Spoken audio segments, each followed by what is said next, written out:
بچه‌ها میخوام جذب مواد با ماساژ هم به شما یاد بدم.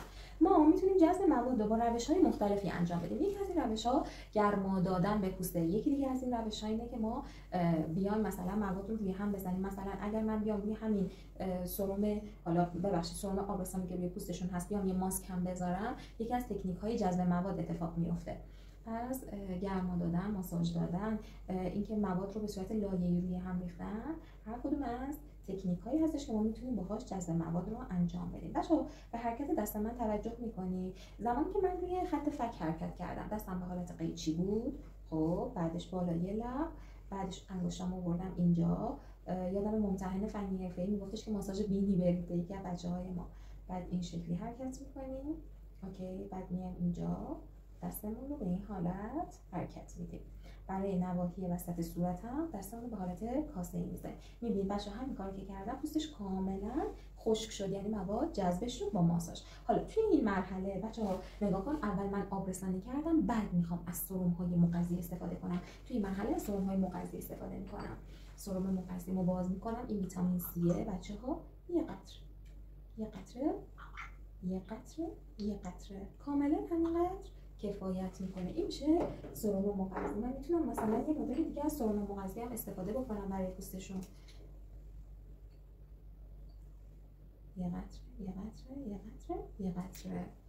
بچه‌ها این همون کار عمل جراحی ما. تمام این مراحل رو رفتیم که ما به همین قسمت برسیم. خب سرم این شکلی پوستش میزنم.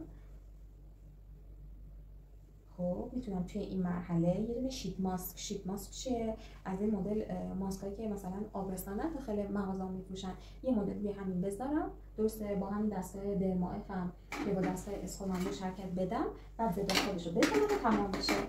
الان این کار رو انجام دادم. دیگه نمیخوام خیلی هم طولش بدم. بچه‌ها اگر ضد جوش دارید، کیسای جوش دارید، میتونید ضد جوشتون رو توی این مرحله بزنید. اگر کیسایی دارید که مثلا لکه دارن، مثلا سرمای ویتامین سی رو استفاده بکنید، نیاسینامید رو استفاده بکنید، آزالایک اسید رو استفاده بکنید، برای پوست شما مؤثره. تمام اینها رو هم ما داریم، میتونیم براتون تهیه بکنیم. بهترین برندها رو، همه وارداتی و همه با تضمین اصلی بودن. نگاه کن، مواد کاملا به صورتش جذب شد. ضد آفتابش رو میزنم و تمام. خب دوست داشتم بچه‌ها میزان زدن ضد آفتاب بهتون نشون بدم. من حداقل به اندازه 2 بند انگشت زدم، روی پوستش اپلای میکنم اینو. بچه‌ها یکم دیگه من سرم باز پوستش آغشته کردم، سرم ضد جوشم براش زدم. چرا؟ چون داخل سرم‌های ضد جوش ترکیبات قابض منافذ، بسته شدن منافذ، ترکیبات سفت کننده پوست و غیره هم وجود داره. نگاه کن اینو این شکلی همون ماساژی که بهت یاد دادم روی صورتش انجام میدی، اوکی، تا کامل جذب بشه. بعد از اون از دستگاه های فریکانسی استفاده. بچه‌ها عزیزم توی این مرحله از کار من ضد آفتابش رو زدم، کار پوستش تموم شده. این دستگاه های فریکانسی نگاه کنید. این دستگاهیه که من توصیه میکنم همتون باید بخریدش. خب میخوام روی صورتش اپلای بکنم به خاطر اینکه پوستش رو آنتی باکتریال کنه و احتمال جوش زدنش رو کمتر بکنه.